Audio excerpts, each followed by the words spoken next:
All right, football season begins this weekend. Not so good news for Jets fans, but for the rest of you guys and you sports gamblers out there, good news. Today's video is brought to you by MyBookie.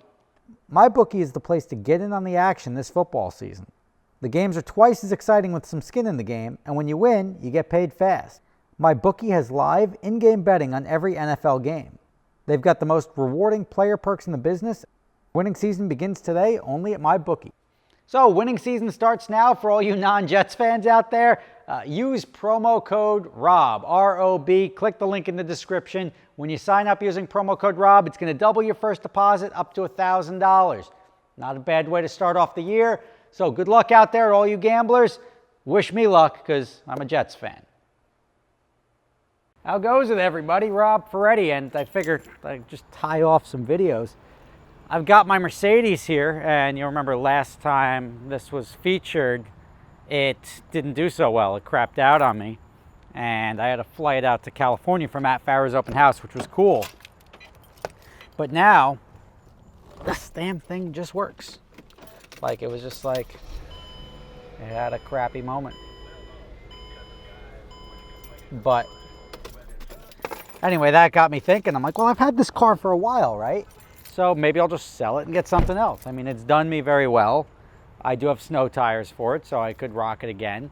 But I'm slightly bored of it. And I didn't like the intermittency of the issue. I didn't like the fact that it's there and it's not. And I don't want to get stranded somewhere because that just becomes a pain in the ass. I got AAA and everything. But if I'm running late somewhere, which I generally do, I don't want that to be an issue. By the way, the sign has seeded in, so to speak, so the sun has sort of burned the letters in, as I'd hoped, and we're in good shape there. But that is not to say we haven't had some late season theatrics. Now, I went to put that car up for sale just to be like, I wonder what it'll get.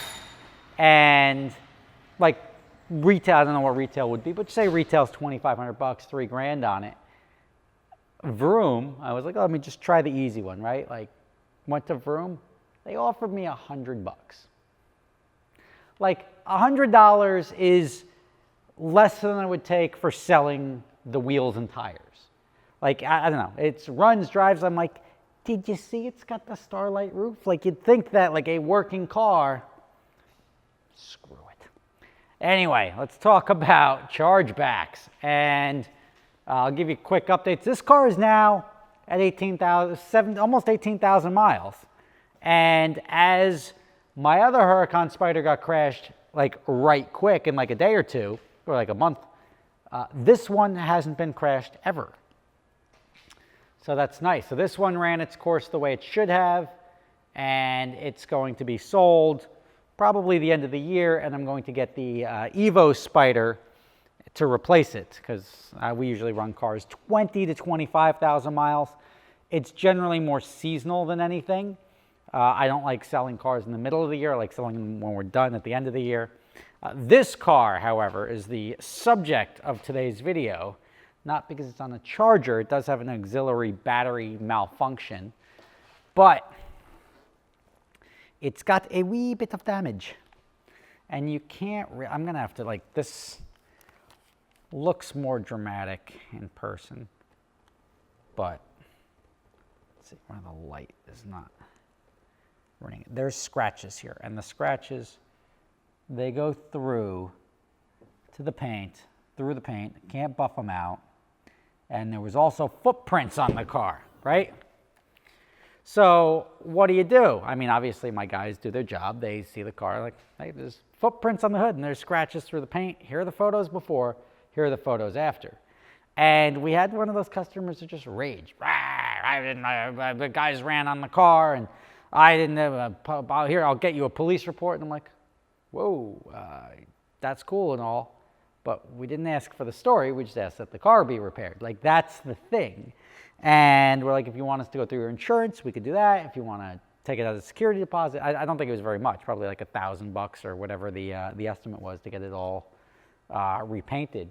But it's just like one of those things, like I don't know what you want me to tell you. To take an approach, now chargebacks are something that they're useful from a consumer perspective, but they also get abused a lot. So now the guy, I'm going to charge it back. And I'm like, there's two ways to do it. Like, say you go somewhere and you buy something for $100, right? And then the company charges you $120.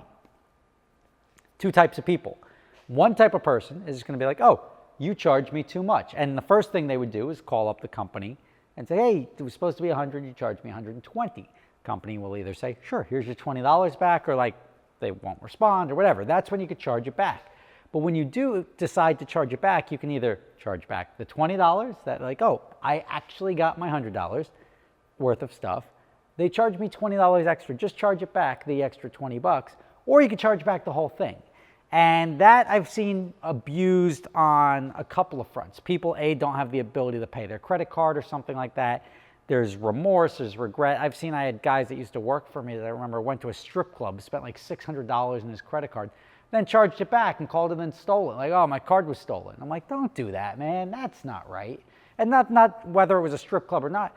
If you spend money, you deal with it. And for this, like if the guy charges back, we have the security deposits where we take them, he's essentially saying, since I didn't do it, it's not my responsibility. And that's the tough part about owning a car or renting a car, is that if like something stupid happens, if I'm renting a car and it's on my insurance and a bison runs into the side of it, I'm not like, sorry, bison ran into the side of it. That's not how it works. I got to pay for that. Because once it's out on somebody's rental contract, it's under their watch, it's under their insurance, and that's why we go through this whole process. And to walk away from that and say like, oh, I'm not responsible for that damage, I'm going to charge it back, it really doesn't happen very often. And it's not a situation that anyone enjoys. I don't enjoy charging people for damage, but I can't have a scratched hood because when I go to sell the car, they go, oh, there's a scratch here. Then what do? I got to concede. It costs me money. And that's what's tough. So charging back is very good if something goes wrong. Now, there was a company down in Florida. Let me get you know what? I can either switch hands or get a tripod. There was a company down in Florida. It was a video that I shot before Adventure Drives that I was going to post. I just never got around to editing it because these guys, 2 kids, rented the car down in Miami. One of the guys, the first car broke, so they gave him a different car. It was like a Ferrari broke or an Aventador broke. It overheated, and then they gave him another car. And then, like, all was well. And then they charged the kid like 10 grand on his credit card and said, abuse fee, you did 120 miles an hour in the car. And like just laying into them with all these charges, like your car broke. Like you gave me a car that failed and you said it's because I did 120 that your car overheated. That's hogwash. You should be giving me a discount. You should be doing something else. And instead you're charging me fake money. And that's the problem you get when you rent with like these less reputable rental car companies, is they crush you. There's companies that charge people like $1,000 or $1,200 per wheel for a scratch. Now let me see if I have some scratches on these wheels. Not on that one. Not on that one. Not on that one. All right, I promise this. Oh, there we go. See, perfect. Like somebody scratched this wheel. Some of these rental car companies will be like, sorry, $1,200 new wheel. And that's not right. Like we spend like whatever it is, $150 to refinish them. And as long as it's able to be refinished, that's what we pass on to the customer.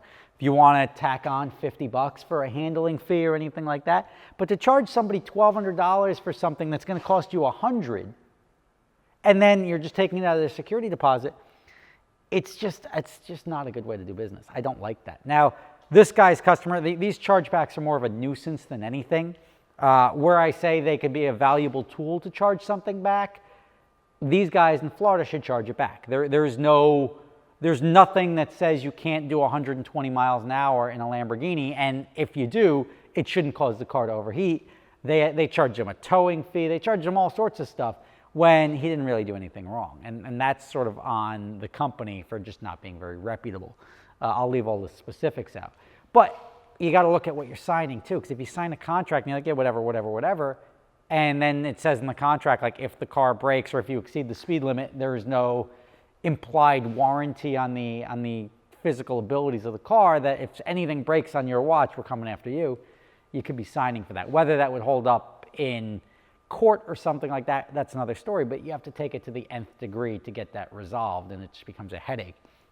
This guy, like as I said, the chargeback's a nuisance. He signed a contract that states that you're going to return it in similarly representable condition. If somebody returns a car with footprints on the roof, on the hood, and I mean, I'm used to people climbing on this thing, not used to people walking on that. So you have footprints on it and scratches, and clearly I'm showing you, I am so good with photos that, like, I take photos of every car. Like, I've got so many pictures of each of these cars. Every time it goes out, I got 15 photos going out and 15 photos coming back.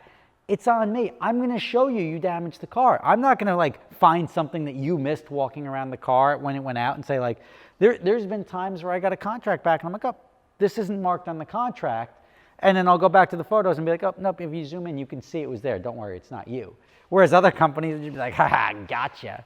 So I don't really like that. It's just not one of those things, not something I would want done to me, not something I'm going to do to somebody else. But when you do damage it, you got to take responsibility for it. If you want to make a claim on your insurance, this is a tough one because, like, I don't know what the guy's deductible is, but if it's $1,000, he's not going to make a claim for $100. I don't even know if that's the actual invoice or not. But I thought it was about $1,000 for the repair on that. But when you start looking at all this stuff, it's just like, it sucks.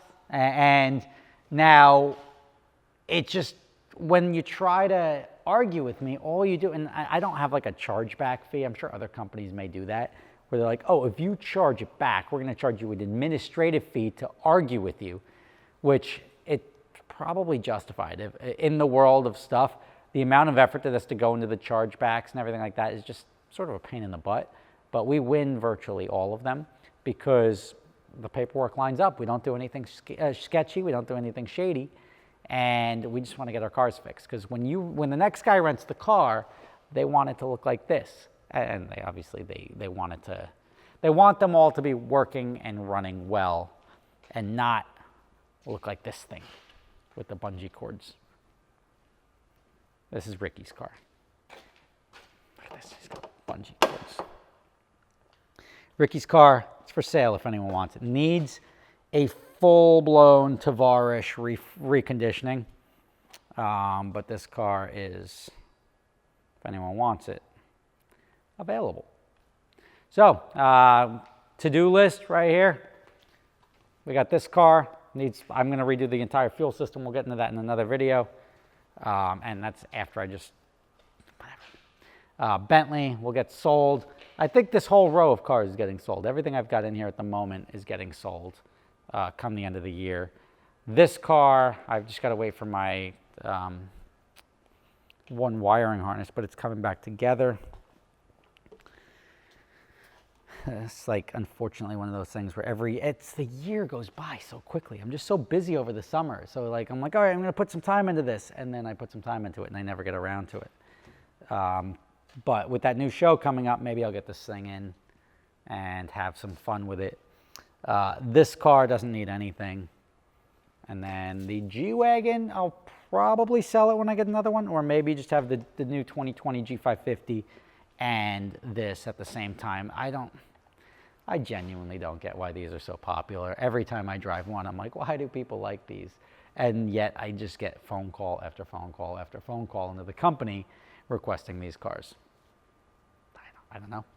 I got nothing. Anyway, Rob Ferretti, thank you for watching. If you charge back responsibly. And that's something, if you're not familiar with it, it's something where you can dispute a charge on your credit card as first an inquiry is like, I don't know what this charge is, or a chargeback in that I disagree with that this charge is being levied onto my account. That's where you should use it to protect yourself, but not use it to abuse a merchant, because as a merchant, that sucks. And sometimes, like if a customer wins a chargeback irrationally, like, oh, I want them to pay for my car. I got 3 car washes during the rental. I'm just going to file a lawsuit. And that's what you end up having to do, is I don't like being bullied by customers the same way I don't want to bully customers. If you do damage, we charge you the fair amount just to make it right. And I think that's a fair approach, especially when I can prove to you that you damaged it or that the damage happened on your watch.